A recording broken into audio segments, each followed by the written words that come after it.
Hey, what's good? It's your boy Dizzy, and I'm back with another video. It's been a minute, it's been a couple. I think it's been 2 weeks since I uploaded anything. Also, if this happens to be your first video seen by me, what I mean, please leave a like or subscribe. If you're new, if not, then hey, you know. But yeah. Before we get into it, let's start the intro.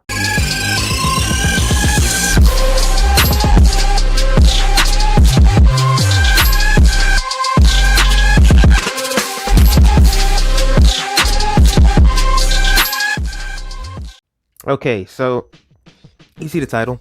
I really want to talk about, a little bit about the new chapter of Dragon Ball Super, and I want to talk about Toyotaro. But let's talk about the chapter of Dragon Ball Super, chapter 65, So there'll be a couple of spoilers, But so far Goku, is kind of flexing on Moro.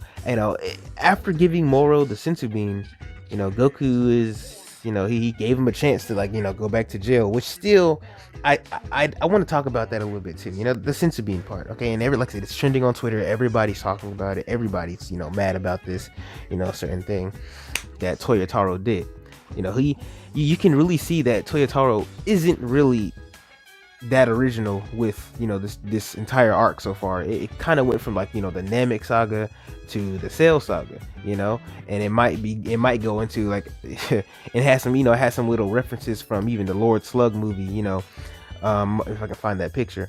But it's just, you can really tell that Toyotaro, he isn't the most original. But I will say in this chapter, I really do appreciate the art, like this, I really like this this shot here, with Ultra Instinct Goku just standing there, and then Moro breaking his arm, and then these panels, they're really good. I really appreciate these panels and stuff like that. So, but let's continue with the chapter. So basically, Goku's flexing on Moro. Moro asks Goku the question, about his severed arm from when he touched Mirrors, and Goku said, yeah, Mirrors had Ultra Instinct, and then so he says, good. Obtains the power of Ultra Instinct, and now it's kind of being confirmed that all angels have Ultra Instinct. So it's kind of confirmed it now because Mirrors had it. And so Moro absorbed Mirrors' power, and he got Ultra Instinct. So it was really cool. This entire chapter was actually, it was kind of good. They were literally flying circles around the earth, showing how powerful they were. Goku was still very confident in himself. He wasn't afraid at all. Moro was laughing, I got this new power, now I can compete and whatever. But after Goku started attacking, this is where things got interesting. Goku started attacking him, and then Moro's body started to grow to compensate for the damage that Goku was doing to Moro. It's pretty ridiculous. It's, you can almost see, bro, it's kind of like the Cell arc. It's just the Cell arc again, when Gohan was fighting the Cell when he was in his not his perfect form, but when he was in that big form, when he barfed up Android 18. It's just so many similarities, And Whis explains that his body can't handle Ultra Instinct, and yada yada, and then and then a little bit after that, Goku saying stuff like you can't handle it, you didn't train, you never trained. But then Moro's like nah, I don't, he kind of just says training's for punks, right? So he kind of to really say he can handle Ultra Instinct, he legit fuses with the Earth before Goku kind of he was about to finish him. He kind of was like, okay, goodbye Moro, I was about to kill him, but Goku was just too slow. He was just too into the fight, and he just didn't do it. And then Moro was able to fuse with the Earth. And now we got Earth Moro, or Earth. Yeah, so the entire planet is just filled with angel power, like we said, and the planet could explode. And I don't know what to tell you guys, man. It's just it's literally the Cell arc. It's just because Moro, is at the point where Goku's probably gonna do something. He might, if Goku sacrifices himself, then it's literally just the Cell arc. But I mean, so far everything's been kind of identical to the Cell arc. You know what I mean? And that's when the chapter ends right there. But so I want to say, for this chapter, I like this chapter. Only reason why I say I like this chapter is because of the artwork, and because they did some pretty cool things, with the with the fight, and with when Moro coming out the ground and stuff like that. It looked pretty cool. I was glad Toyotaro was actually trying to do something with that. But it's still kind of, it kind of throws, giving him the sensu bean, Goku giving him the sensu bean out of the window. It's like, okay, well, so what was the point of Goku giving him the sensu bean because legit, if Goku never gave him the sensu bean, he just would have got Ultra Instinct. He would have got the power of mirrors anyway. If he had, about his severed arm and stuff like that, he would have got the power anyway, and it would have ended the same way. He would have probably still fused with the Earth or whatever.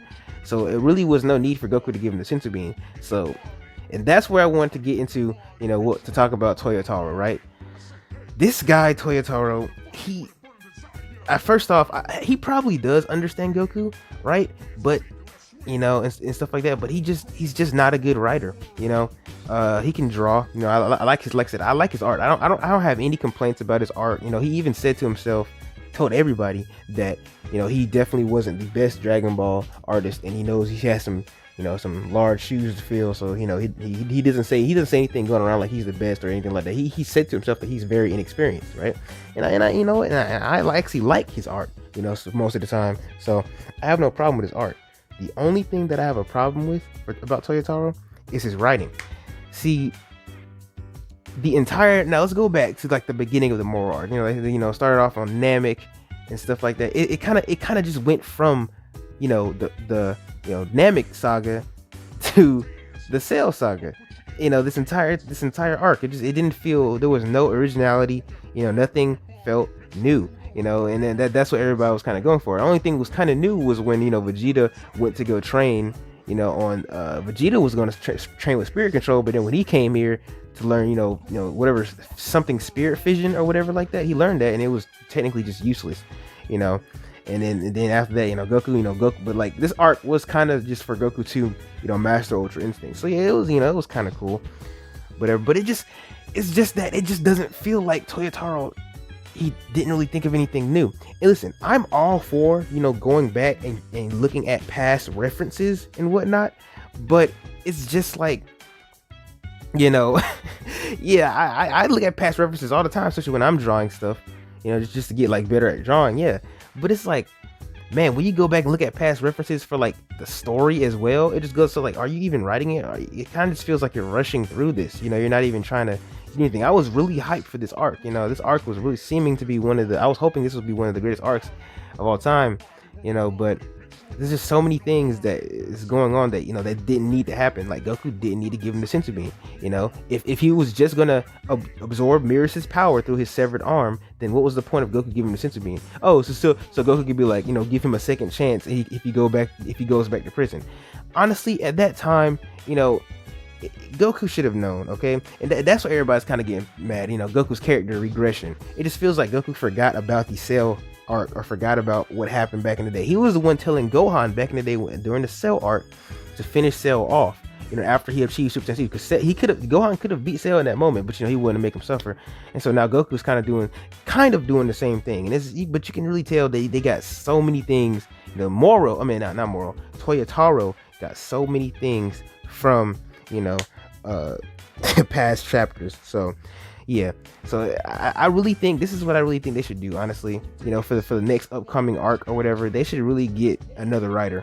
Because listen, they could have Toyotaro write, or draw, the panels and stuff, but they should definitely probably get another writer for the Dragon Ball Super manga, because like I said, we want some originality, we want some new stuff, not just like old things like that. Like if you're gonna bring back the Cell saga or bring back another type of a Cell saga, why not just bring Cell back? Like just bring a new character and just have it play out the exact same way. Like, man, but yeah, so far though, I really did, I enjoyed the chapter, but I guess I'm starting to see now that Toyotaro is he just isn't the best, with writing, for Dragon Ball. I don't think he's really the best at writing, but his drawing, his art is very, I can appreciate the art, you know what I mean? So, but yeah, I just want to, say that, I had a lot of stuff on my mind about that. It was kind of annoying to see that Goku kind of just went back and did that, but whatever. Thank you guys for watching this video. That's what I think about it. What do you guys feel about it? You know what I mean? Like, if you guys have anything you want to say, anything they could probably done different, with this arc. But yeah, the arc's coming to a close now, so I just, hey, what do you guys have to say about that? All right, thanks for watching, and please like and subscribe if you like this content. And yeah.